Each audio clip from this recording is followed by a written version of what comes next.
Oi de novo! Hoje nós estamos aqui para falar sobre a República Romana. O que a gente mais estudou em sala de aula, vamos combinar. Vocês já perceberam que ela é essencial e a gente vai entender como ela se formou, quais são suas instituições e também, gente, as características principais e como ela consolidou o poder romano, tá? Porque, como vocês sabem, depois da República vai vir o Império, que vai durar ainda muito tempo.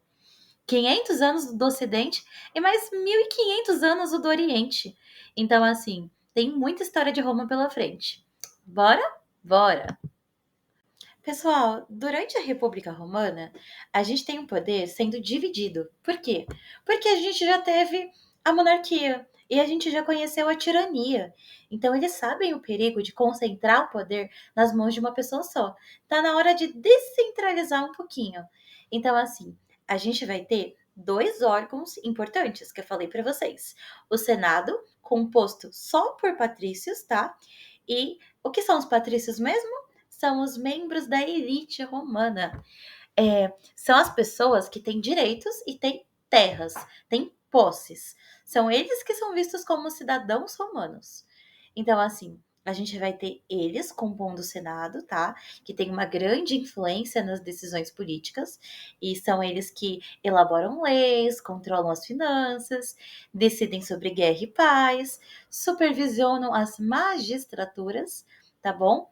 E o que são as magistraturas? A gente também tem a magistratura, a gente tem os magistrados.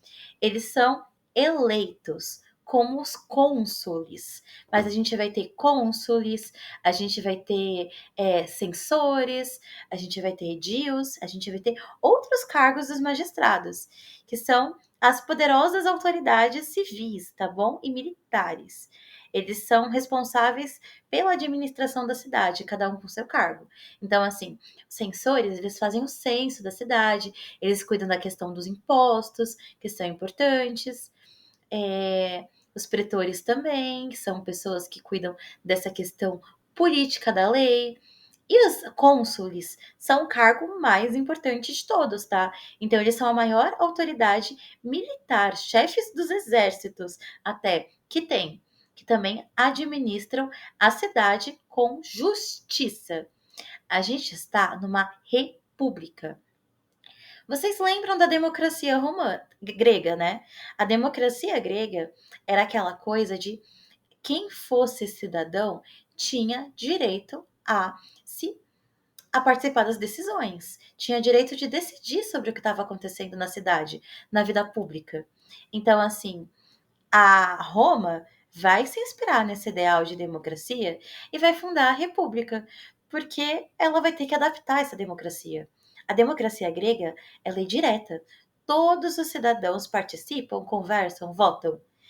Na República Romana, não. Na República Romana, os cidadãos escolhem representantes, tá? Então, essa é uma característica muito importante da República.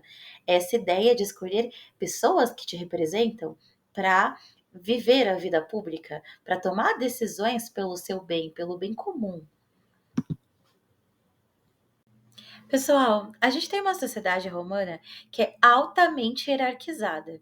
Como a gente falou, existe uma elite, ou seja, tem pessoas que são separadas das outras, que se consideram melhores que outras e que possuem terras e direitos, enquanto outras não possuem. Então, assim, como está a nossa pirâmide social? A gente está no topo com essas pessoas, que são os patrícios. Como eu falei para vocês, o termo patricinha vai vir dos patrícios, que são aquelas meninas mais riquinhas, mais assim, vaidosas. Por quê? Porque os patrícios são características dos patrícios, né? Ter dinheiro, poder ter vaidade porque tem dinheiro. Dinheiro aqui não é dinheiro, dinheiro. Plebeus também tem dinheiro, mas é um poder. Possuir terras aqui é poder. Então, os patrícios, as patricinhas têm poder. É, a gente fala que eles controlam a política também, porque, como eu falei para vocês, os outros estão excluídos.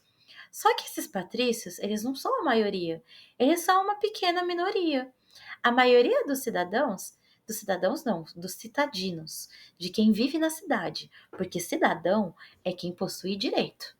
Então, a maioria das pessoas que vivem na cidade, na verdade, elas são plebeias. E o que são os plebeios? Os plebeus e plebeias? São as pessoas que trabalham no campo, na agricultura, são os comerciantes, os artesãos e também os soldados. Quem vai lutar o bom combate é o plebeu. Plebeus vão ser a maioria da cidade, tá? São eles que vão fazer quase todos os serviços. E a gente tem um tipo especial de plebeu, que são os clientes, tá? O que são os clientes, então? São pessoas, gente, olha esse nome, cliente. Vou tentar ajudar vocês a lembrar de cliente. Cliente, normalmente, não é alguém que recebe um serviço? Aqui é o contrário. Cliente é quem faz o serviço. E esse serviço é feito para os patrícios. Então, assim, o cliente ele tem uma troca de lealdade. Ele recebe uma proteção dos patrícios, uma proteção social, mas eles vão fazer serviços exclusivos para os patrícios, tá bom? E a gente vai ter também, quem mais? Os escravizados. Pois é, lá na base da nossa pirâmide tem as pessoas que não têm direito nenhum e nem liberdade elas têm, elas não são livres. Elas não podem casar com quem elas quiserem, não pode se mudar, não pode, sei lá, deixar de trabalhar numa terra e fazer e fazer artesanato. Não, elas não escolhem nada, porque elas são escravizadas.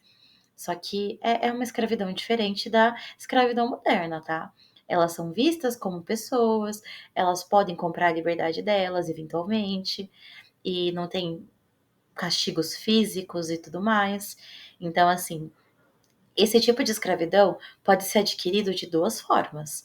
Quando você não paga os seus impostos, porque tem muitos impostos e dívidas, então, assim, dá para ser escravo por dívida, ou como escravo de guerra, porque a gente está num território que está sempre se expandindo, que está sempre procurando novos territórios, que está sempre em guerra com outros países e tomando essas terras que eles entraram em guerra. E quando eles tomam as terras, muitas vezes escravizam as pessoas, tá bom? Então, tem muitos escravos em Roma também. Gente, durante a República, Roma veio expandir os seus territórios de uma maneira realmente impressionante. Como eu falei para vocês, eles estão em guerra o tempo todo para tomar territórios novos, tá? Então, assim, eles querem conquistar o mar Mediterrâneo. Eles conquistam boa parte do mar Mediterrâneo. Vocês vão ver que quando Roma se tornar império, ela vai chegar em todos os continentes conhecidos, tá? Eles não conhecem ainda a Oceania e a América. Então chega na África, está na Europa e chega também na Ásia. É muito grande o Império Romano. Então, assim, a República já está enorme e ela tem uma política chamada Mare Nostrum, igual está aí na tela, Mare Nostrum, que significa nosso mar. Isso simbolizava um controle sobre o mar Mediterrâneo, como se fosse algo que pertence a Roma, tá? E assim, para conseguir levar a cabo essa política do Mare Nostrum, eles precisam derrotar rivais poderosos, pessoas que possuem essas terras. E uma dessas pessoas são os cartaginenses. É o povo de Cartago, tá? Então, assim, o povo de Cartago e Roma vão ter uma guerra de anos que se chama Guerras Púnicas, mas que vão aumentar o acesso tanto ao mar quanto a riquezas e recursos em Roma.